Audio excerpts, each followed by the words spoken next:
livemint.com ఇది ఒక పెద్ద సర్వేలు చేస్తూ ఉంటుంది. ఈ livemint.com ప్రకారంగా మన భారతదేశంలో పెళ్లి అయిన తర్వాత 55% భార్యాభర్తలు ఉన్న తర్వాత అక్రమ సంబంధాలలో ఉన్నారు అనేటటువంటి నివేదికలు తెలియజేస్తున్నాయంటే నిజంగా మనం ఎంత నైతికంగా దిగజారిపోయామో ఒక్కసారి ఆలోచించండి. ఈరోజు ప్రాస్టిట్యూషన్, వ్యభిచారం చాలా విచ్చలవిడిగా పెరిగిపోతుంది. దీని ద్వారా వచ్చేటటువంటి సమస్యలు ఏంటి? ముస్నద్ అహ్మద్ హదీస్ నంబర్ 2221 అబూ అమామా ఉల్లేఖనం ప్రకారంగా ప్రవక్త వారి వద్దకు ఒక వ్యక్తి వచ్చాడు. వచ్చేసి ఓ ప్రవక్త ముహమ్మద్ సల్లల్లాహు అలైహి వసల్లం వ్యభిచారం చేసుకోవడానికి మీరు అనుమతి ఇవ్వండి అని అడిగాడు. అక్కడ ఉన్నటువంటి శిష్యులు ఆపేశారు. ఏంటయ్యా అంత పెద్ద గురువుని ఏమడుగుతున్నాను అంటే, లేదు ఆ వ్యక్తిని రానివ్వండి అని చెప్పారు. దగ్గరికి కూర్చోబెట్టి ప్రవక్త వారు ఆ వ్యక్తిని ఈ విధంగా సంస్కరిస్తున్నారు. ఏంటయ్యా నువ్వు ఏ విషయం అనుమతి కోరుతున్నావు?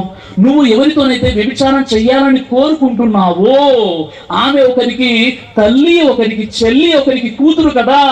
ఈ పని ఎవరైనా నీ తల్లి, నీ చెల్లి, నీ కూతురుతో చేస్తే నువ్వు ఒప్పుకుంటావు అంటే, లేదు ప్రవక్త లేదన్నప్పుడు మరి ఆ స్త్రీ కూడా ఒకరికి తల్లి, ఒకరికి చెల్లి, ఒకరికి కూతురు కదయ్యా అని చెప్పి ఆ వ్యక్తి తలపై చేయి పెట్టి దువా చేశారు, ప్రార్థన చేశారు.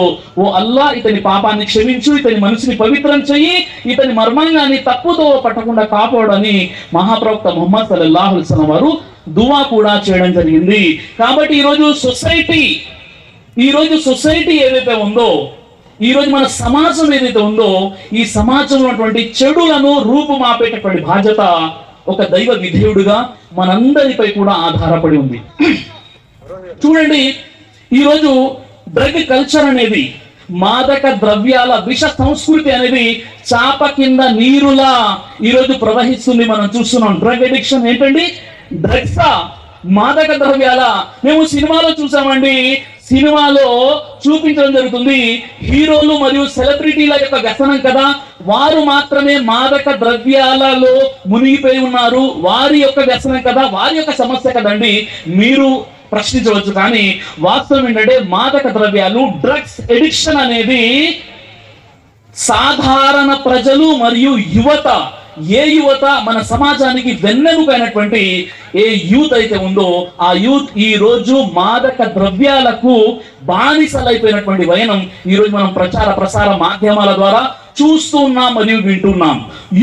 యునైటెడ్ నేషన్స్ 2003 డ్రగ్స్ రిపోర్ట్ ప్రకారంగా గడిచిన 10 సంవత్సరాలలో ప్రపంచవ్యాప్తంగా 23% డ్రగ్స్ ఎడిక్ట్స్ పెరిగిపోయారు. ప్రపంచవ్యాప్తంగా 296 మిలియన్ల ప్రజలు, అంటే దాదాపుగా 30 కోట్ల మంది ప్రజలు డ్రగ్స్ కి ఎడిక్ట్ అయిపోయి ఉన్నారు. వారిలో 10 కోట్ల మంది స్త్రీలు కూడా ఉన్నారు. నార్కోటిక్స్ కంట్రోల్ బ్యూరో కథనం ప్రకారంగా మన భారతదేశంలో 30 కోట్ల కంటే, మన భారతదేశంలోని 11 కోట్ల కంటే ఎక్కువ మంది డ్రగ్స్ ఎడిక్ట్ కి గురైపోయినటువంటి వారు ఉన్నారు. మాదక ద్రవ్యాలకు గురైపోయినటువంటి వారు మన భారతదేశంలో 11 కోట్ల కంటే ఎక్కువ మంది ఉన్నారు. అంటే పరిస్థితి ఎంత దారుణంగా ఉందో ఒక్కసారి చూడండి సోదరులారా, సోదరిమల్లారా. అంటే చూడండి, ఈ యొక్క నార్కోటిక్స్ కంట్రోల్ బ్యూరో కథనం ప్రకారంగా మన భారతదేశంలోని గడిచిన 8 సంవత్సరాలలో డ్రగ్స్ ఎడిక్షన్ అనేది 70% పెరిగిపోయింది. పూర్తి ప్రపంచంలో డ్రగ్స్ ఎడిక్షన్ అనేది 8 సంవత్సరాల్లో 23% పెరిగిపోతే, కేవలం మన భారతదేశంలో గడిచిన 8 సంవత్సరాల్లో మాదక ద్రవ్యాల వ్యసనం అనేది 70% పెరిగిపోయింది. అందులో మన భారతదేశంలో ఈ డ్రగ్స్ ఎడిక్ట్స్ ఎవరైతే ఉన్నారో 10 సంవత్సరాల నుండి 17 సంవత్సరాల పిల్లలు 2 కోట్ల మంది డ్రగ్స్ ఎడిక్ట్ అయిపోయి ఉన్నారు. డ్రగ్స్ ఎడిక్షన్ కి గురైపోయినటువంటి వారు ఉన్నారు. అంటే ఎంత విచారకరమైనటువంటి, కలవర చెందేటటువంటి విషయమో ఒక్కసారి మీరు గుర్తించండి. చూడండి, దీనికి అనేక కారణాలు ఉండవచ్చు. మన భారతదేశం ఏదైతే ఉందో భౌగోళికంగా దీని యొక్క నైసర్గిక స్వరూపాన్ని చూసినట్లయితే మన భారతదేశం అనేది 2 అతిపెద్ద నల్ల మందుల ఉత్పాదిత ప్రాంతాలైనటువంటి గోల్డెన్ క్రీసెంట్ మరియు గోల్డెన్ ట్రయాంగిల్ దేశాల మధ్యన మన భారతదేశం ఉంది. ఒకవైపు థాయిలాండ్ మరియు మయన్మార్, అదే విధంగా వియత్నాం ఉంటే ఇంకోవైపు పాకిస్తాన్ మరియు ఆఫ్ఘనిస్తాన్ ఉంది. అటువైపు నుండి పండినటువంటి పంటలు ఈశాన్య రాష్ట్రాల్లోకి అక్రమంగా రవాణా అవుతుంది. మీరు ఆశ్చర్యపోతారు, ప్రతి సంవత్సరము 2000 కిలోల కంటే ఎక్కువ డ్రగ్స్ మన భారతదేశానికి రవాణా అవుతున్నాయి. పంజాబ్ రాష్ట్రం ప్రథమ స్థానంలో ఉంది. ఎందుకంటే అక్కడ రైతులకు సరైనటువంటి గిట్టుబాటు లేని కారణంగా వారు ఈ యొక్క డ్రగ్స్ రవాణా ద్వారా వారు లబ్ధి పొందేటటువంటి ప్రయత్నం చేస్తున్నారు. పంజాబ్ లో ప్రతి 10 మందిలో 3 ఈ రోజు డ్రగ్స్ ఎడిక్ట్లు అక్కడ ఉన్నారు. అంటే ఎంత దారుణమైనటువంటి విషయం చూడండి. 2020 ఈ నార్కోటిక్స్ సెంట్రల్ బ్యూరో 2020 కథనం ప్రకారంగా కేవలం 2020లో 24,000 కేసులు కట్టడం జరిగింది. పోలీసులు 24,000 మంది డ్రగ్స్ లో పట్టుబడ్డారు. కేవలం ఒక సంవత్సరంలో 5,63,000 కిలోల డ్రగ్స్ పట్టుబడింది. చాలా దారుణమైనటువంటి, బాధాకరమైనటువంటి, విచారకరమైనటువంటి విషయం ఏంటంటే ఈరోజు డ్రగ్స్ అనేది చాప కింద నీరులా ప్రవహిస్తుంది. ఈ డ్రగ్స్ ని ఆపేటటువంటి ప్రయత్నం మన పిల్లలు, మన భవిష్యత్తు. కాబట్టి మన పిల్లల యొక్క ప్రవర్తనలో ఎలాంటి మార్పులు వస్తున్నాయి ఏంటి అని ఆలోచించాల్సినటువంటి పరిస్థితి కూడా ఉంది. ఇంకోటి ఏంటంటే ఈ డ్రగ్స్ కి సంబంధించి తిహార్ జైల్లో 70 మందికి HIV వచ్చిందని చెప్పేసి 3 days ముందు ఒక రిపోర్ట్ వచ్చింది. ఎందుకంటే ఇంజెక్షన్ ద్వారా ఇంజెక్ట్ చేసుకోవడం ద్వారా అక్కడ ఉన్నటువంటి జైల్లో ఉన్నటువంటి ఎవరైతే ఖైదీలు ఉన్నారో వారికి HIV సోకడం కూడా జరిగింది. ఎందుకంటే మన భారతదేశంలో దాదాపుగా 16 లక్షల మంది ఏం చేస్తున్నారు అంటే వారు ఇంజెక్ట్ చేస్తున్నారు, ఇంజెక్షన్ ద్వారా డ్రగ్స్ తీసుకున్నారు. ఇలా చాలా విచారకరమైనటువంటి, బాధాకరమైనటువంటి పరిస్థితులు ఉన్నాయి. అలాగే ఈ డ్రగ్స్ అనేవి, మాదక ద్రవ్యాలు అనేవి నిజంగా ఒకవేళ పిల్లలు దీనికి ఎడిక్ట్ అయిపోయినట్లయితే ఆ యొక్క పర్యవసానాలు ఎలా ఉంటాయంటే గుండె వేగాన్ని పెంచేసి రక్తపోటుకు గురి చేస్తుంది, శరీరాన్ని ఉద్రేకపరుస్తుంది, ఉన్నది లేనట్లుగా ఊహించుకుంటారు, పగలుని రాత్రి అంటారు, రాత్రి పగలు అంటారు, విచిత్ర ప్రవర్తన పిల్లల్లో ఉంటుంది, తల్లిదండ్రుల మాట వినరు, అధోలా చూస్తూ ఉంటారు, చీకటిలో కూర్చుంటారు, ఎక్కువగా కోపం వస్తూ ఉంటుంది, ఏ పని మీద కూడా కాన్సన్ట్రేషన్ అనేది ఉండదు, ఎక్కువగా వారికి కోపం వస్తూ ఉంటుంది, ఇతరులను కొట్టేటటువంటి ప్రయత్నం చేస్తారు. డ్రగ్స్ వారికి సరైనటువంటి సమయంలో దొరకనట్లయితే దొంగతనాలు చేస్తారు, ఇంట్లో ఉన్నటువంటి వస్తువులను ఎత్తుకెళ్ళిపోతారు, చివరికి మర్డర్స్ ని కూడా చేస్తారు. ఈ డ్రగ్స్ మాఫియా ఏం చేస్తుందంటే ఈ డ్రగ్స్ ని సప్లై చేయడానికి 10 డ్రగ్స్ ప్యాకెట్లు అమ్మినట్లయితే మీకు ఒక ప్యాకెట్ ఫ్రీ అని చెప్పి ఈ విధంగా పిల్లలకు డ్రగ్స్ ప్యాకెట్లను చేతిలో పెట్టేటువంటి ప్రయత్నం జరుగుతుంది. కాబట్టి మాదక ద్రవ్యాలు, డ్రగ్స్ ఎడిక్షన్ అనేది చాప కింద నీరులా ప్రవహిస్తుంది. వేగంగా దీన్ని ఆపేటటువంటి ప్రయత్నం ఒక భారతీయుడిగా, ఒక దైవ విధేయుడుగా, ఒక ముస్లింగా, ఒక హిందూగా, ఒక క్రైస్తవుడిగా మన దేశం యొక్క అత్యవసరమైనటువంటి పరిస్థితిగా భావించి ఈరోజు డ్రగ్స్ కి సంబంధించి మనం చూస్తున్నాం. ఇది కేవలం ఒక సినిమాలో సెలబ్రిటీలు లేదా హీరో సమస్య కాదు, ఇది మన అందరి సమస్య, మన పిల్లల సమస్య, మన దేశ సమస్య, మన పౌరుల సమస్య, మన యువకుల సమస్య. కాబట్టి ఈ డ్రగ్స్ కి సంబంధించి పిల్లలు ఏదైనా చిన్న మార్పులు వచ్చినా వెంటనే కౌన్సిలింగ్ చేయండి, వెంటనే వారిని డాక్టర్ దగ్గర తీసుకెళ్ళండి, ఒక కౌన్సిలింగ్ కూడా చేయించేటటువంటి ప్రయత్నం చేయండి. అయితే సోదరులారా, ఈరోజు ఏదైతే అంశం ఉందో సమాజ సంస్కరణ, ఈ సమాజ సంస్కరణ అయితే ఈరోజు మన సమాజాన్ని కాస్త మనం చూసినట్లయితే నిజంగా ఈరోజు మన సమాజంలో ఎలాంటి పరిస్థితులు ఉన్నాయో మీ ముందు నేను తెలియజేశాను. నిజంగా ఈరోజు మన సమాజము రోజు రోజు కూడా దిగజారిపోతున్నటువంటి పరిస్థితులు కనిపిస్తున్నాయి. ఎటు చూసినా అశాంతి అలజడులు మనకు కనిపిస్తున్నాయి. నిజంగా చెప్పాలంటే ఈ రోజు సమాజం ఎలా ఉందంటే పొద్దున్నే పాలుకునే దగ్గర నుంచి రాత్రి పడుకునే దాకా భారతీయుడి నెత్తి మీద ప్రమాదాల కత్తి నిరంతరం వేలాడుతూనే ఉంది. పీల్చే గాలిలో కాలుష్యం, ప్రయాణంలో ప్రమాదం, రోడ్ల మీద మృత్యు కుహరాలు, కార్పొరేట్ ఆసుపత్రుల్లో కాలయములు, పోలీసుల చేతిలో లాఠీలు, బుల్లెట్లు, ప్రేమికుడి చేతిలో యాసిడ్ సీసాలు, అత్తల భర్తల చేతిలో కిర్సనాయిలు, అగ్గిపెట్టలు, తేలని న్యాయం కోసం జైళ్లలో గడిపే జీవితాలు, అడుగడుగున ప్రాణాంతకరమైనటువంటి పరిస్థితులు, ఎటు చూసినా అనైతికత, అనైక్యత, అశాంతి, అభద్రత రాజ్యమేలుతున్నాయి. పొరుగు వాడి సమాధి కట్టి అయినా నేను మాత్రం పునాది కట్టుకోవాలి. పక్క వాడికి ₹1,00,000 నష్టం జరిగినా నాకు మాత్రం ₹100 లాభం జరిగితే చాలు. మై మేరే బచ్చే బాకీకే సబ్ లుచ్చే అంటూ విషపూరితమైనటువంటి జీవితం గడుపుతున్నాడు నేటి ఆధునిక మనిషి.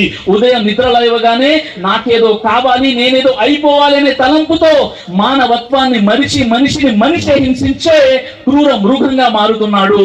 నీతిని పక్కన పెట్టి మమతను వెనకకు నెట్టి మానవతను మట్టు పెట్టి మారణ హోమం రగిల్చి ఈ భూమిని మరుభూమిగా మార్చి జలగలే జల ధరించేలా రక్తాన్ని పీల్చేసే రాక్షసత్వం, నాగులే నమ్మలేని విధంగా పేగుల్ని పిసికేసే పైశాచికత్వ సంఘటనలు అనునిత్యం ప్రసార మాధ్యమాల ద్వారా వింటూ ఉన్నాం మరియు చూస్తూ ఉన్నాం. కలల పేర జారిపోయే మన మహిళల వలువలు, ఫ్యాషన్ల పేరుతో దిగజారే విలువలు, ఆధునికత ముసుగులోన విశృంఖల చేష్టలు, కామాంధుల కోరల్లో బలి అయ్యే యువతులు, తాగుడు జూదాలు రాజ్యమేలుతున్నాయి, మాదక ద్రవ్యాలే మనిషి నేలుతున్నాయి, దోపిడి దౌర్జన్యాలే నిత్య కృత్యమైనాయి, శాంతి స్నేహాలే కనుమరుగవుతున్నాయి.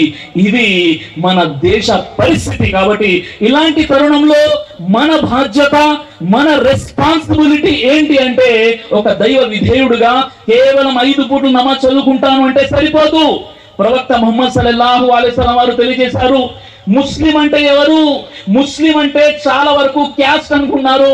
ముస్లిం అంటే క్యాస్ట్ కాదు బ్రదర్, ముస్లిం అంటే క్యారెక్టర్.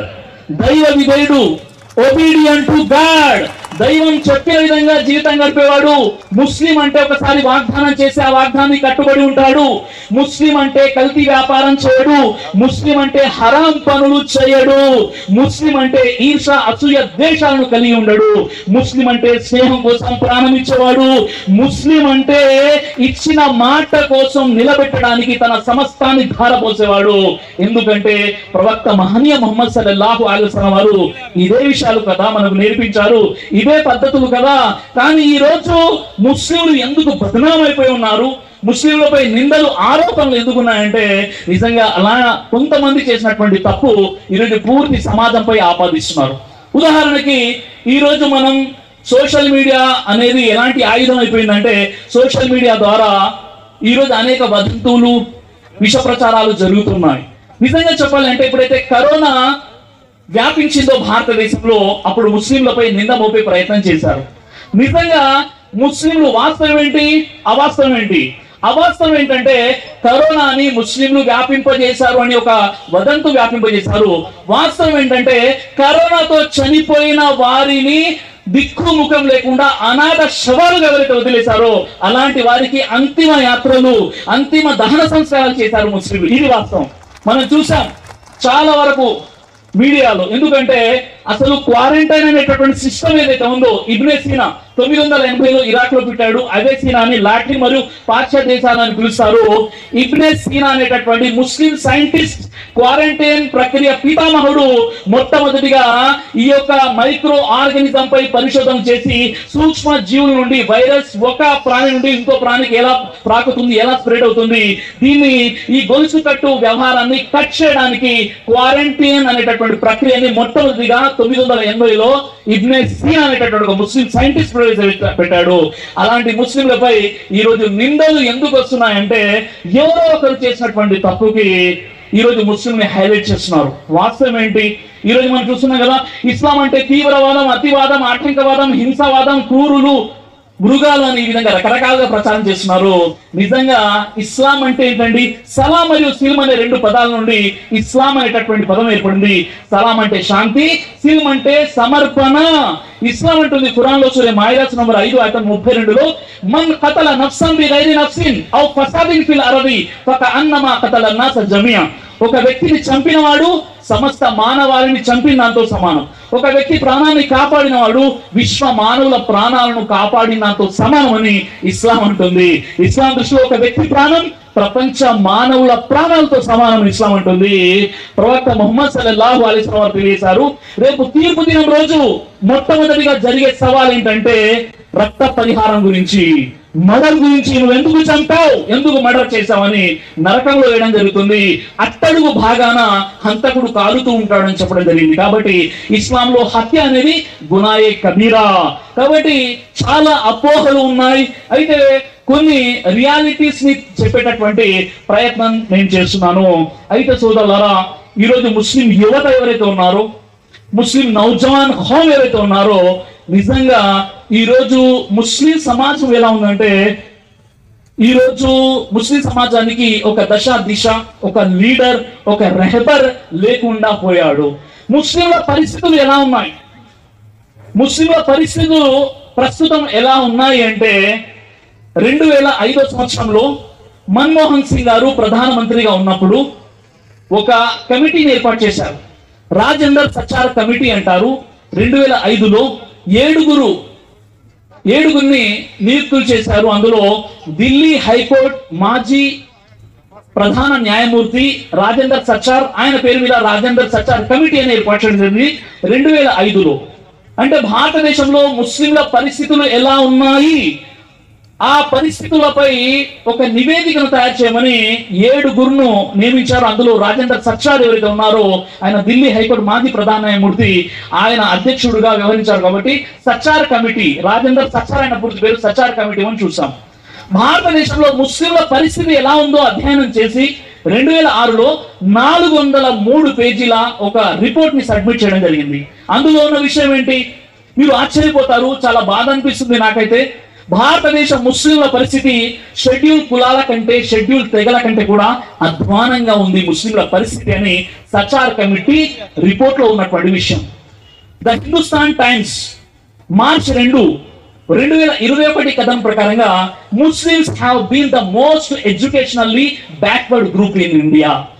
భారతదేశం ఉన్నటువంటి అన్ని వర్గాలలో ముస్లింలు విద్యలో వెనకబడి ఉన్నారు.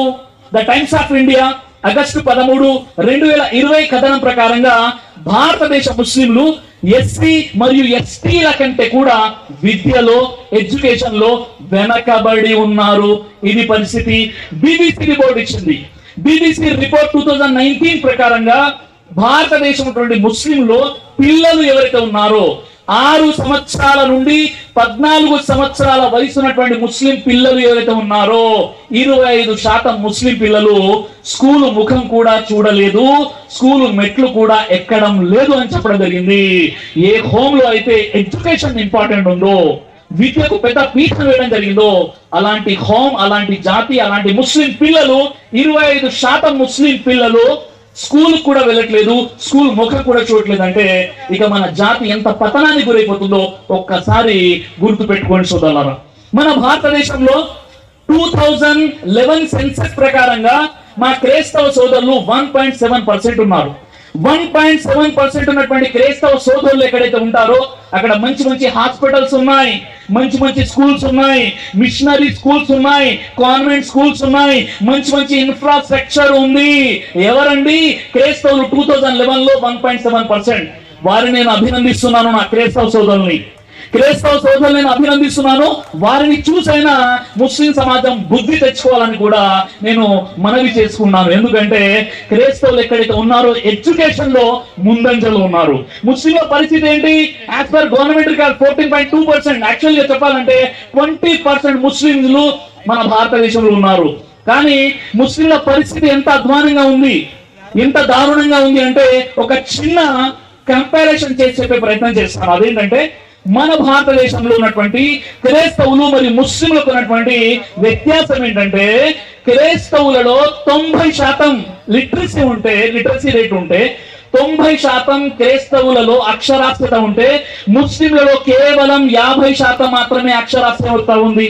క్రైస్తవులలో 93% మంది ప్రైమరీ ఎడ్యుకేషన్ ని పూర్తి చేసుకున్నారు, అంటే 7th ని పూర్తి చేసుకుంటే ముస్లింలలో కేవలం 40% మాత్రమే ప్రైమరీ ఎడ్యుకేషన్ ని పూర్తి చేసుకున్న వారు ఉన్నారు. క్రైస్తవులలో పోస్ట్ గ్రాడ్యుయేషన్ కోర్సెస్ లో 52% అడ్మిషన్ తీసుకుంటూ ఉంటే ముస్లింలలో కేవలం 2% మాత్రమే పోస్ట్ గ్రాడ్యుయేషన్ లాంటి కోర్సెస్ కి వెళ్తున్నారు. అలాగే ఈరోజు క్రైస్తవులు చూసి మనం నేర్చుకోవాలి. వారు ఎక్కడ ఉన్నా మంచి మంచి స్కూల్స్ ఉంటాయి, మంచి మంచి ఎడ్యుకేషన్ ఇన్స్టిట్యూషన్స్ ఉంటాయి, మంచి మంచి ఇన్ఫ్రాస్ట్రక్చర్స్ వాళ్ళ దగ్గర ఉన్నాయి. అంతకంటే ఎక్కువ ఇన్ఫ్రాస్ట్రక్చర్ ఈ రోజు ముస్లింల వద్ద ఉంది. కానీ ముస్లింల పరిస్థితి ఏంటి? ఈ రోజు ఆంధ్రప్రదేశ్ లో దాదాపుగా 14,000 కంటే ఎక్కువ మసీదులు ఉన్నాయి. 14,000 మసీదులు ఈరోజు ముస్లింల ప్రాపర్టీ. మసీద్ యొక్క పరిస్థితి ఏంటి?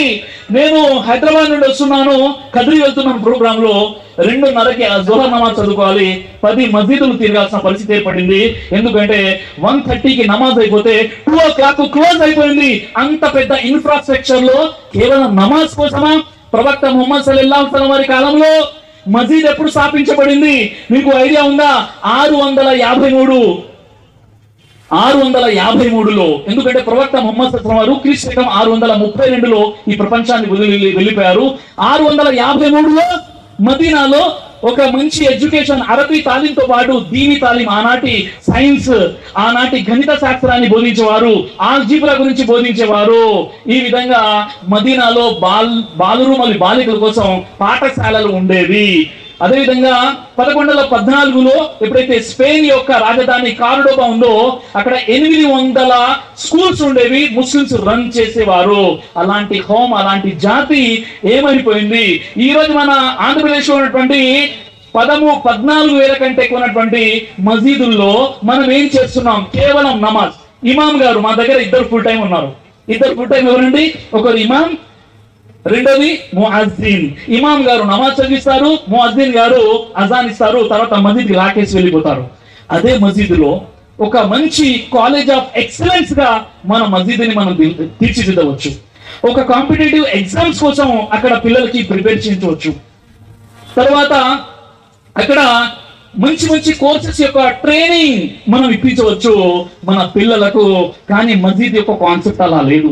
ఈరోజు మన భారతదేశం, మన యొక్క ఆంధ్రప్రదేశ్ లో 827 మదర్సాలు ఉన్నాయి. 827 మదర్సాల్లో కేవలం 2% మదర్సాలో మాత్రమే ఈరోజు 10th మినిమం క్వాలిఫికేషన్ అటువంటి 10th మరియు ఇంగ్లీష్ మీడియం కేవలం 2% మదర్సాలలో మాత్రమే ఉంది. మిగతా మదర్సాల్లో పిల్లలు నేను అరబీ నేర్చుకోవద్దని చెప్పట్లేదు, ఖురాన్ మనకి ఇంపార్టెంట్, దీన్ ఇంపార్టెంట్, కానీ దీన్ని దునియాతో పాటు తీసుకెళ్లాలి కదా. అల్లాహ్ ఏం చెప్పాడు ఖురాన్ లో? సూరే బఖరా నెంబర్ 2:201లో దువా చదువుతుంటాం, రబ్బనా ఆతినా ఫిద్ దునియా హసనతం వఫిల్ ఆఖిరతి హసనతం వకినా అదాబన్నార్. ఓ అల్లాహ్, నాకు ప్రపంచంలో మేలుని ప్రసాదించు, పరలోకంలో కూడా మేలుని ప్రసాదించు. మనం ఖురాన్ని సరిగా అర్థం చేసుకోవాలంటే ప్రాపంచిక నాలెడ్జ్ లేనిది, ఇంగ్లీష్ మీడియం లేనిది మన పిల్లల్ని మనము ఎలా తీర్చిదిద్దగలుగుతామో, ఈరోజు మదర్సాల యొక్క పరిస్థితి ఏంటో ఒక్కసారి ఆలోచించాల్సినటువంటి అవసరం ఎంతైనా ఉంది సోదరులారా. చూడండి, ఈరోజు రిపోర్ట్స్ చెప్తున్నాయి. ఈరోజు యునెస్కో ఒక రిపోర్ట్ ఇచ్చింది, భారతదేశంలో ఉంటున్నటువంటి ముస్లిం సమాజంలో 48% ఉమెన్స్, స్త్రీలు ఎవరైతే ఉన్నారో వారు ఇల్లిటరేట్, నిరక్షరాస్యులు. సోదరిమణులు ఇక్కడ చాలా పెద్ద సంఖ్యలో ఉన్నారు, పురుషుల కంటే ఎక్కువగా సోదరిమణులు కనిపిస్తున్నారు. నేను మీకోసం చెప్తున్నాను, భారతదేశంలో ఉంటున్నటువంటి ముస్లిం మహిళలు ఎవరైతే ఉన్నారో 48% నిరక్షరాస్యులు. ఏ తల్లినైతే ప్రవక్తలు చెప్పారు, తల్లి ఒడి మొదటి బడి అని చెప్పారు. తల్లి చదువుకుంటే పిల్లలు చదువుకుంటారు, తల్లి విద్యావంతురాలైతే పిల్లలు జీనియస్ అవుతారు, తల్లి గనక గ్రాడ్యుయేట్ అయితే పిల్లలు పోస్ట్ గ్రాడ్యుయేట్ అవుతారు, తల్లి పోస్ట్ గ్రాడ్యుయేట్ అయితే పిల్లలు పిహెచ్డి వరకు వెళ్ళిపోతారు, తల్లి పిహెచ్డి అయితే పిల్లలు యూపీఎస్సి, సివిల్ సర్వీసెస్, ఐఏఎస్ మరియు ఐపీఎస్ ఆఫీసర్స్ అవుతారు. ఎందుకంటే తల్లి ఒడి మొదటి బడి, మొదటి స్కూల్ ఏంటి? తల్లి ఒడి అని చెప్పారు. అలాంటి తల్లులు ఈ రోజు మన ఉలమాలు కొంతమంది రకరకాల షరియతులు, కొత్త షరియతులు తీసుకొచ్చారు. ముస్లిం మహిళలు పర్దాలో ఉండాలి. ఎవరు చెప్పారండి పర్దాలో ఉండకూడదని? పర్దాలో ఉంటూ స్కూల్ కు వెళ్ళాలి, పర్దాలో ఉంటూ కాలేజ్ వెళ్ళాలి, పర్దాలో ఉంటూ కాంపిటేటివ్ ఎగ్జామ్స్ కి ప్రిపేర్ అవ్వాలి, పర్దాలో ఉంటూ మా ముస్లిం మహిళ లా చదువుకోవాలి, పర్దాలో ఉంటూ ముస్లిం మహిళ ఎల్ఎల్బి చేయాలి, పర్దాలో ఉంటూ డాక్టర్ చేయాలి. పర్దాలో ఉంటూ ఒక ముస్లిం మహిళ తన హద్దులో ఏవైతే ఉన్నాయో అన్ని చేయవచ్చు. కానీ రకరకాల షరియతులు తీసుకొచ్చేసి ముస్లిం మహిళలు ఇంట్లోనే ఉండండి, కిచెన్ కి అంకితం అయిపోయండి, కేవలం పిల్లల్ని కంటూ ఉండండి, ఇక్కడే ఉండండి అని ఇస్లాం చెప్పిందా అండి? చాలా మంది అంటుంటారు కదా. అవునండి, చాలా మంది అంటుంటారు వాళ్ళ వైఫ్, కూతురు ఎవరైనా ప్రెగ్నెంట్ గా ఉన్నప్పుడు పరపురుషుడు దగ్గరికి తీసుకెళ్ళొద్దు కదండి. ఎవరు ఆపరేషన్ చేయాలి? సిజరీన్ ఎవరు చేయాలి? మీ హోమ్ లో, మన హోమ్ లో, ముస్లిం హోమ్ లో ఒక గైనకాలజీ డాక్టర్ లేనప్పుడు ఎక్కడికి తీసుకెళ్తామండి?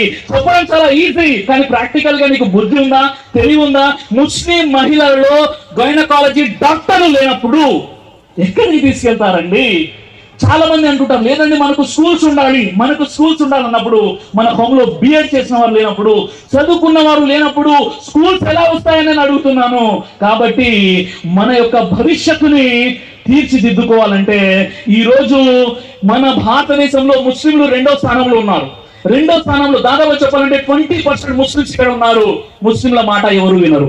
ముస్లింలకు ఎలాంటి గౌరవం లేదు. ఎందుకు అంటే చెట్టుకొకరు పుట్టకొకరు అయిపోయారు. ముందుగా వీరికి ఎడ్యుకేషన్ లేదు, జమాతుల గొడవ, ఫిర్ఖాల గొడవ, ఐక్యత లేకపోవడం చాలా కారణాలు. అందులో ప్రథమ కారణం ఏంటంటే ఎడ్యుకేషన్ యొక్క పవర్ ఏంటో చెప్తాను. 1948లో ఇజ్రాయిల్ పాలస్తీనా భూభాగాన్ని ఏర్పాటు చేసుకుని, అప్పుడు యుఎన్ ఆధీనంలో ఉండేది, ఐక్యరాజ్య సమితి ఆధీనంలో ఉన్నప్పటికీ 1948లో పాలస్తీనా భూభాగాన్ని ఆక్రమించుకొని ఇజ్రాయిల్ స్వయం ప్రకటిత దేశంగా ఇజ్రాయిల్ అని ప్రకటించేసింది 1948లో. 1923 నుండి 30 వరకు జర్మన్ లో యూదుల్ని ఊచకొత కోసాడు ఎవరు? హిట్లర్. అప్పుడు చెట్టుకొకరు పుట్టకొకరైపోయి దేశ దిమ్మరులుగా దేశాన్ని వదిలి పారిపోయారు. అలా పారిపోతూ 1930లో ఎక్కడికి వచ్చారు? పాలస్తీనా భూభాగానికి వచ్చారు. యూదులు జ్యూస్ ఎవరైతే ఉన్నారో వచ్చేసారు. అప్పుడు సముద్ర మార్గం నుండి పడవల్లో వచ్చారు. ఆ పడవల్లో రాసి ఉన్నటువంటి విషయం ఏంటో తెలుసా? German have destroyed our lives and homes, you don't destroyed our hopes అని పడవల్లో, ఇప్పుడు ఇంటర్నెట్ లో సెర్చ్ చేయండి మీకు కనిపిస్తుంది. జర్మన్ ప్రజలు మా జీవితాలను నాశనం చేశారు, మా ఇల్లు కూడా తగలబెట్టేశారు. ఓ పాలస్తీన్ ప్రజలారా, మా ఆశల్ని మీరు భంగపరచకండి. శరణార్థులుగా వచ్చారు ఎవరు? యూదులు. పాలస్తీనా భూభాగంలో నెమ్మదిగా ఆక్రమించుకున్నారు. మంచి టెక్నాలజీ, బాగా చదువు, ఎడ్యుకేషన్ మరియు టెక్నాలజీ ద్వారా ఒక మంచి పవర్ఫుల్ కంట్రీగా, అతిపెద్ద మిలిటరీ శక్తిగా ఎదిగిన తర్వాత ఇప్పుడు పరిస్థితి ఏంటంటే దాదాపుగా 30,000 మంది పాలస్తీన్లు షహీద్ అయిపోయారు. ఊచకోత కోసేశారు. వాళ్ళని అడిగే నాదుడు ఎవరు లేరు. చివరికి 5 లక్షల మంది రిఫ్యూజీలుగా, శరణార్థులుగా ఉండిపోయారు. 2.2 మిలియన్, దాదాపుగా 22 లక్షల మంది నిరాశ్రులు అయిపోయారు. అలాంటి పరిస్థితి ఎందుకు ఏర్పడిందంటే నిజంగా ముస్లిం దేశాలలో కూడా ఎడ్యుకేషన్ మరియు టెక్నాలజీకి ముస్లిం దేశాలు దూరంగా ఉన్నాయి సోదరులారా. 1948లో ఎప్పుడైతే ఇజ్రాయెల్ దేశంగా ఏర్పడిందో 5 అరబ్ దేశాలు దాడి చేశాయి. అప్పుడు విలవిలలాడిపోయింది, ఏం చేయాలో అర్థం కాలేకపోయింది. అలాంటి సందర్భంలో ఏం జరిగిందంటే అమెరికా సహాయం చేసింది కాబట్టి ఇజ్రాయెల్ నిలగదొక్కుకొని నిలబడగలిగింది. కానీ 1978 నుండి 2010 వరకు ఇజ్రాయిల్ యొక్క పరిస్థితి ఏంటంటే వారు ప్రపంచంలోనే అతిపెద్ద మిలిటరీ వ్యవస్థ కలిగినటువంటి ఒక దేశంగా నిలబడగలిగింది ఇజ్రాయిల్. కాబట్టి ఇజ్రాయిల్ ఎవరు ఏమి చేయలేకపోతున్నారు. ఎందుకు అంటే ఈరోజు మనం అనుకుంటూ ఉంటాం కదా, ఇస్లామిక్ దేశాలు 57 అని. ఇస్లామిక్ దేశాలు 57 కాదు. అసలు ఇస్లామిక్ దేశం కేవలం ఒక సౌదీ అరబ్ తప్ప ఏ దేశం కాదు. ముస్లిం మెజారిటీ దేశాలు 57 కదా. ఎందుకండి పాలస్తీనాలో జరుగుతున్నటువంటి నరమేధాన్ని ఆపలేకపోతున్నారు అంటే ఒక రహస్యం చెప్తాను. ఎందుకంటే ఇది మనకు కనువిప్పు కలగాలని. ఎందుకంటే ఈరోజు ప్రపంచంలోనే 25% చమురుని, ఆయిల్ని సప్లై చేసేది ముస్లిం దేశాలు. అయినప్పటికీ ఎకనామికల్లీ బైకాట్ కూడా చేయలేకపోయారు. ఎందుకో తెలుసా? ఇజ్రాయెల్ అంటే భయము. ఎందుకు? వారి దగ్గర అలాంటి టెక్నాలజీ, అలాంటి ఎడ్యుకేషన్ ఉంది, ముస్లింల వద్ద లేదు. అది ఎలా అని మీరు ప్రశ్నించవచ్చు. ఇప్పుడు చెబుతున్నాను వినండి. ఈరోజు ఇజ్రాయెల్ ప్రపంచంలోనే అతిపెద్ద మిలిటరీ శక్తిగా నిలబడినటువంటి దేశం. కాబట్టి అరబ్ దేశాలు ఎకనామికల్లీ కూడా బైకాట్ చేయలేకపోతుంది. నిజంగా చెప్పాలంటే 1 కోటి మంది ఒక చిన్న దేశం ఇజ్రాయెల్.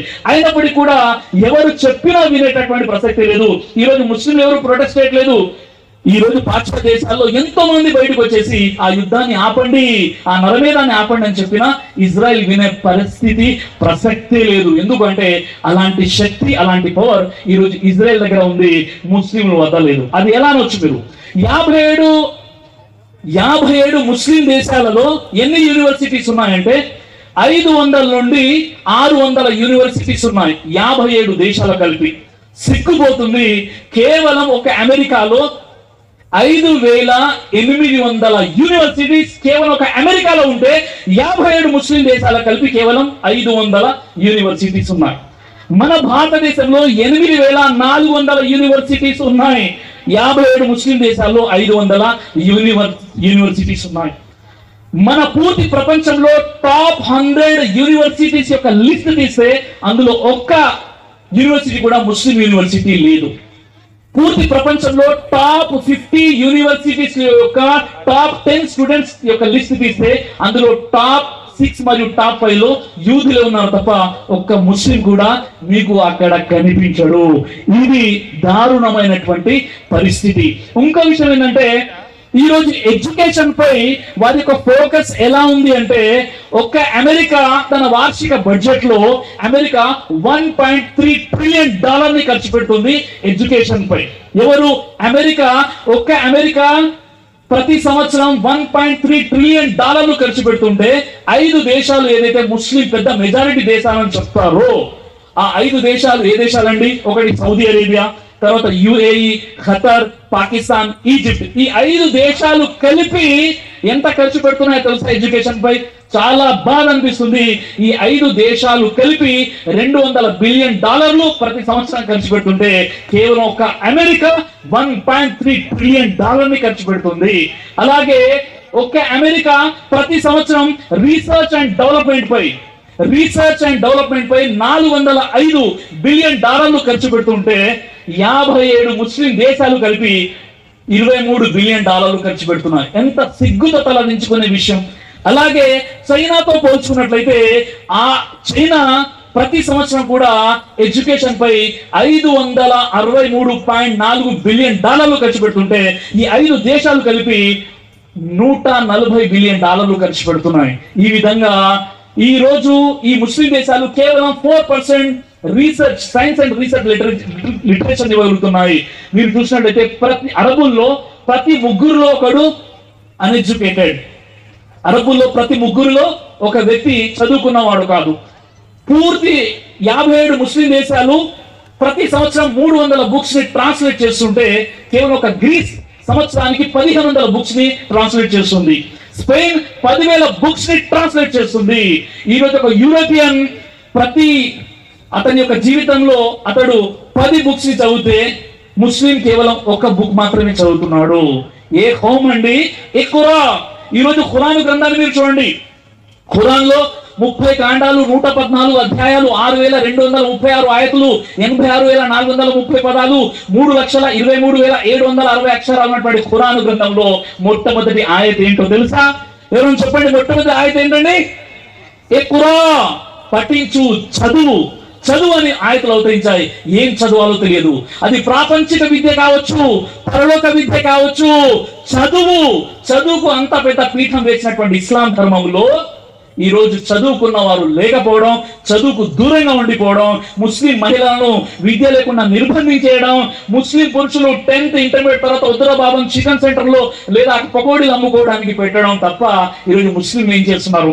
నిజంగా ఈ రోజు భారతదేశంలో 20% ముస్లింలో ఐఏఎస్ లో, ఇండియన్ అడ్మినిస్ట్రేషన్ సర్వీస్ లో కేవలం 3%, ఐపీఎస్ లో 4% కంటే తక్కువ, ఐఎఫ్ఎస్ ఇండియన్ ఫారెన్ సర్వీస్ లో 1.8%. ఇది ముస్లింల అధ్వానమైనటువంటి పరిస్థితి.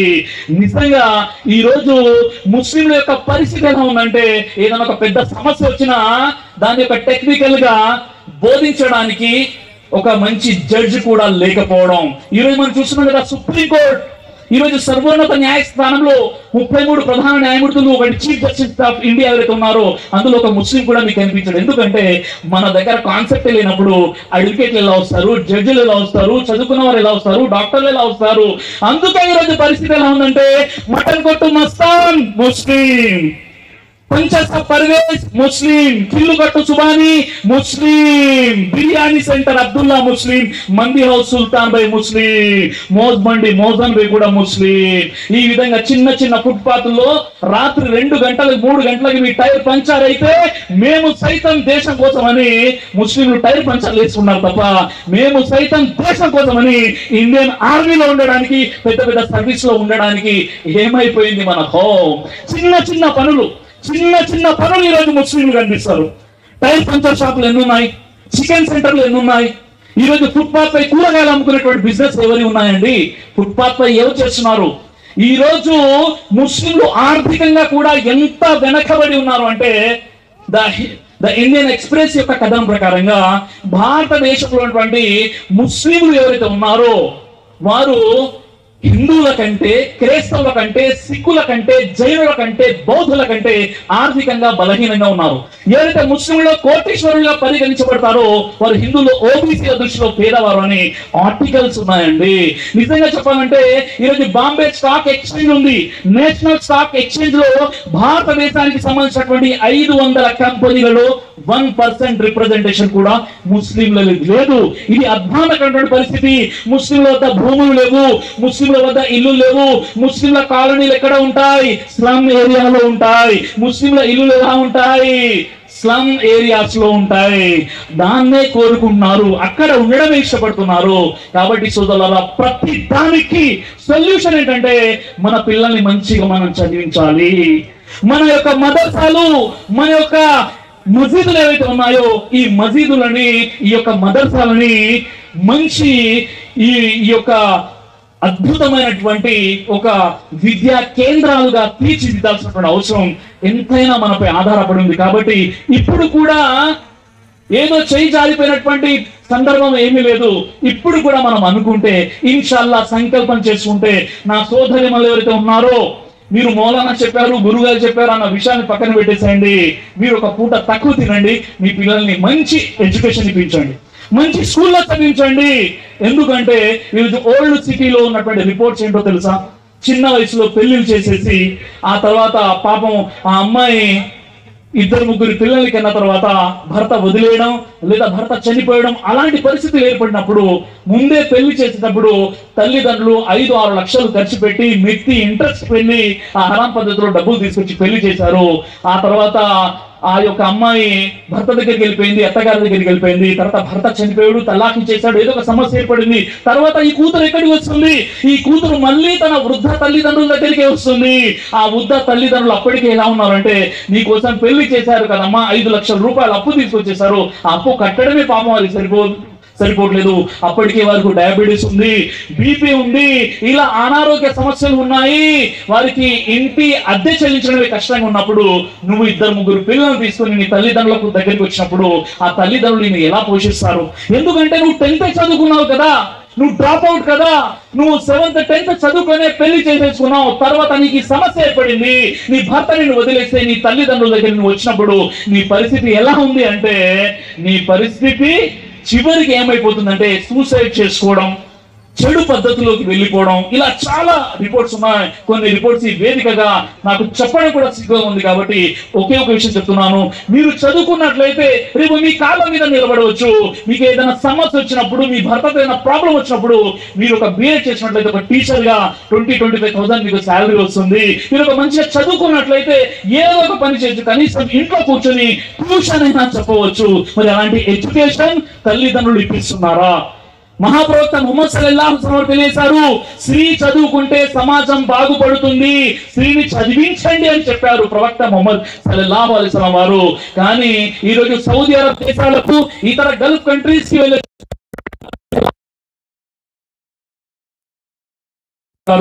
మంచి తీసుకుంటారు, ఒక దావత్ చేస్తారు, అందరిని పిలుస్తారు. పిలిచిన తర్వాత సౌదీ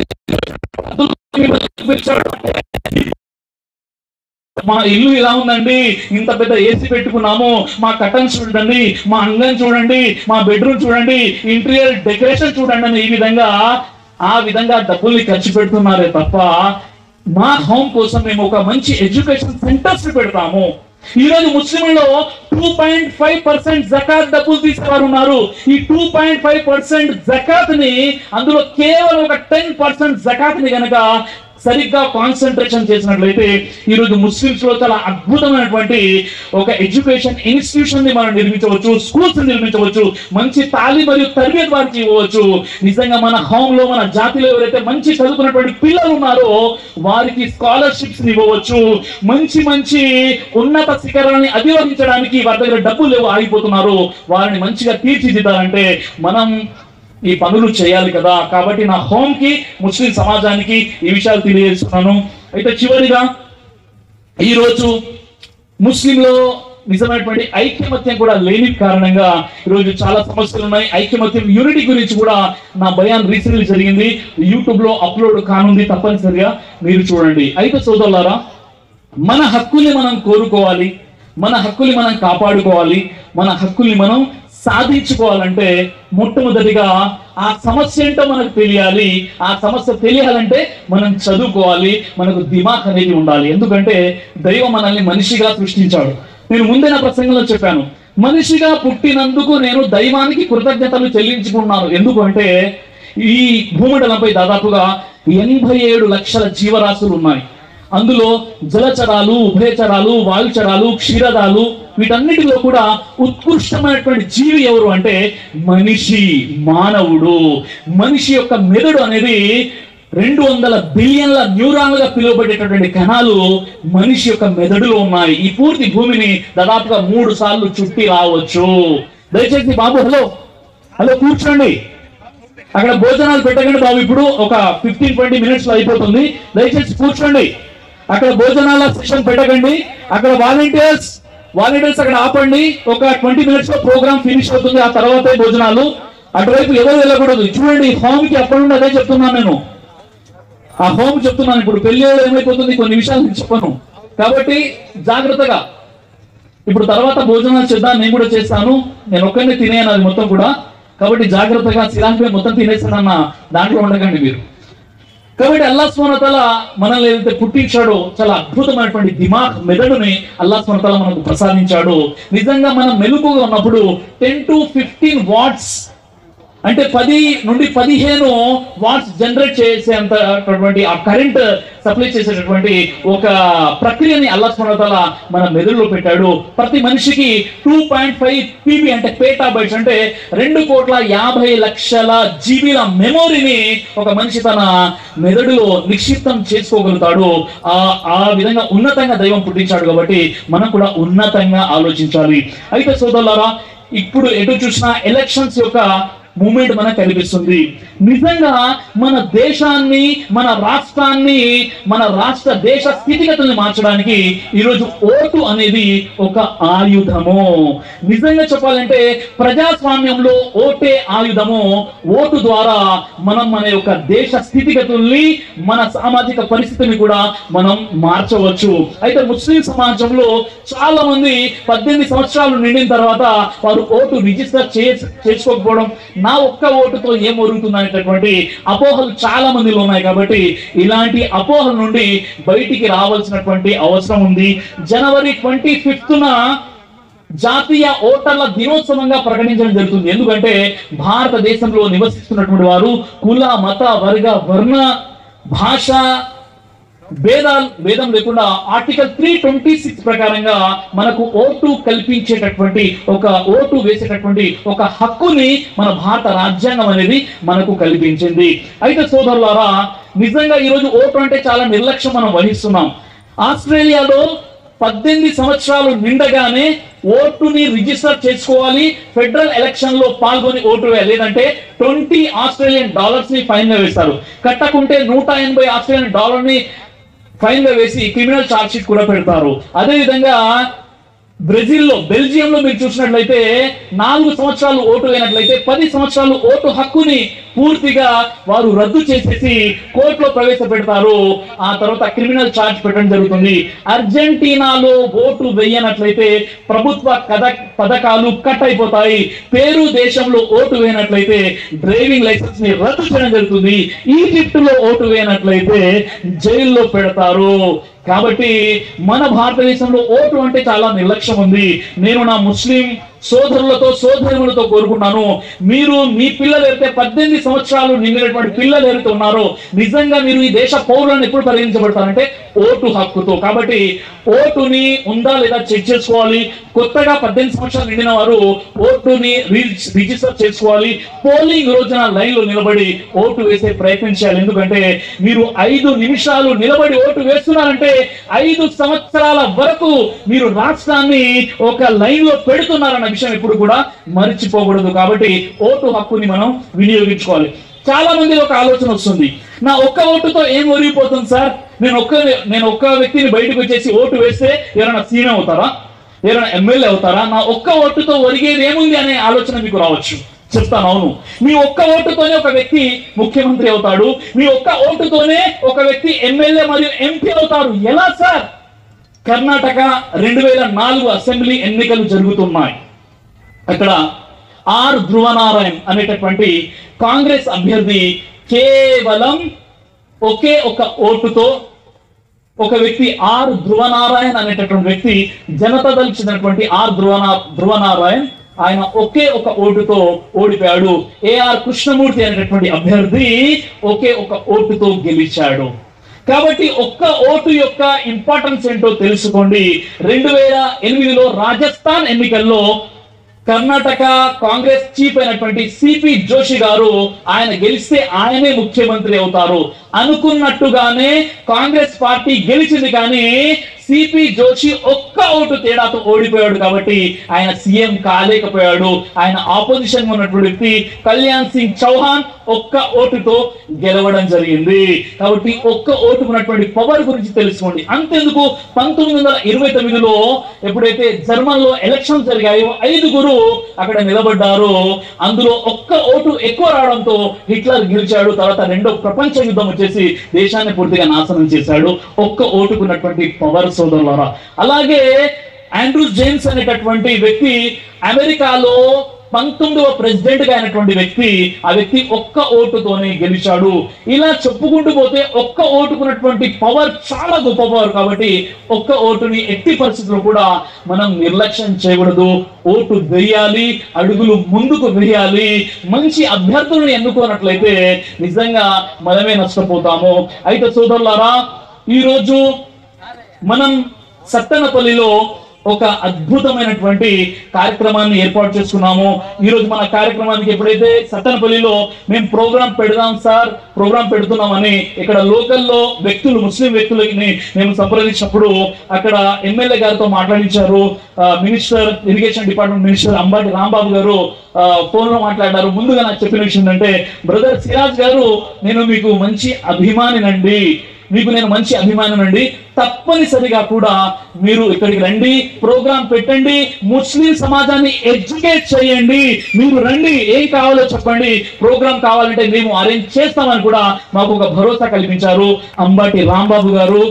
అదే విధంగా ఇక్కడ నేను ఎప్పుడైతే ఇక్కడికి వచ్చానో ఇక్కడ ఉన్నటువంటి ముస్లిం సోదరులు ఎవరైతే ఉన్నారో, ముఖ్యంగా ఈద్గా కోసమైనా ఇక్కడ ఉన్నటువంటి మసీద్ కు సంబంధించి, అదేవిధంగా ఖబరస్థాన్ ప్రహరీ గోడకు సంబంధించి చాలా సొంతంగా కూడా ఆయన కొన్ని నిధుల్ని కేటాయించారు. తర్వాత గవర్నమెంట్ నుండి కూడా ఫైట్ చేసి ముస్లిం అభ్యుదయం కోసం సార్ నాకు చెప్పిన విషయం ఏంటి అంటే, ఈ రోజు ఇక్కడ ఎడ్యుకేషన్ పై ఫోకస్ చెయ్యండి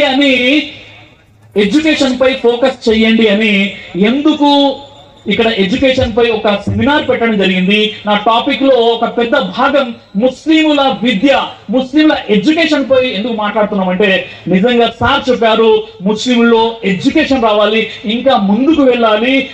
ఆ విషయాలు చెప్తూ చాలా ఒక గొప్ప విషయం చెప్పారు. నిజంగా ముస్లింలలో ఉన్నటువంటి ఒక విషయం ఏంటంటే, వారు చెప్పిన మాట మీద ఉంటారని సార్ చెప్పారు. చాలా మంచిగా ఫీల్ అయిపోయాను. నిజంగా ముస్లిం, నిజమైనటువంటి ముస్లిం ఏంటంటే చెప్పినటువంటి మాటపై ఉంటాడు. కాబట్టి మొదటిసారిగా నాకు తెలిసి సార్ ఒక 20,000 మెజారిటీతో ఆయన ఎమ్మెల్యేగా గెలిచారు. ఇక్కడ ఉన్నటువంటి ముస్లింలు కూడా చాలా అద్భుతమైనటువంటి సార్పై ఒక మంచి అభిమానం ఉంది. నేను స్వతహాగా పర్సనల్ గా సార్తో మాట్లాడినప్పుడు నా వీడియోస్ కూడా సార్ చూస్తూ ఉంటారు. కాబట్టి మేము కూడా సార్కి మా యొక్క మద్దతు ప్రకటిస్తున్నాము. అల్లాహ్ సుబ్హానహు వ తఆలా ఆయనకు ఒక గొప్ప విజయాన్ని ప్రసాదించుగాక. పోయినసారి అయితే విజయం దైవం ప్రసాదించాడో అంతకంటే గొప్ప విజయం ప్రసాదించుగాక. సార్తో మరొకసారి నేను మనవి చేస్తున్నాను, సార్ మీరు ఇక్కడ ఉన్నటువంటి ముస్లిం మహిళలు, ముస్లిం పిల్లలు, ముస్లిం పురుషులు ఎవరుతున్నారో ఎడ్యుకేషన్ పై ఫోకస్ చేయండి సార్. ఆల్రెడీ ఇక్కడ అమ్మఒడి ఏదైతే ఉందో చాలా అద్భుతంగా ఒక మంచి ప్రక్రియ అనేది ఇక్కడ గవర్నమెంట్ ఒకటి ప్రవేశపెట్టబడింది. కాబట్టి దానికి కూడా చాలా మంది దూరంగా ఉన్నారు. అవేర్నెస్ కల్పించండి. తప్పనిసరిగా మిమ్మల్ని మరొకసారి ముస్లింలు చాలా అత్యంత మెజారిటీతో మిమ్మల్ని ఎన్నుకుంటారని నేను కోరుతున్నాను. అయితే చివరికి ఒక విషయం చెప్పి నేను నా ప్రసంగాన్ని ముగిస్తాను. ఆ విషయం ఏంటంటే, ఒక మిత్రులు చెప్పారు, బ్రదర్ సిరాజ్ గారు మీరు ఎట్టి పరిస్థితుల్లో బయాన్లో ఒక 2 శ్లోకాలు చదవండి అని చెప్పారు. ఎందుకంటే నేను ఎక్కువగా కంపేర్డ్ రిలీజన్ కూడా చెప్తూ ఉంటాను.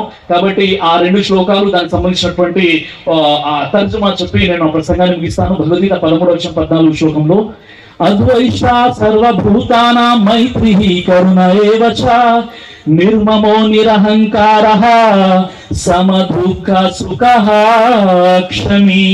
సమస్త ప్రాణుల ఎడల ద్వేషము లేనివాడు, అహంకార మమకారములు లేనివాడు, సుఖ దుఃఖముల యందు సమభావము కలిగినవాడు నాకు ఇష్టడు అని గీతా శాస్త్రం అంటుంది.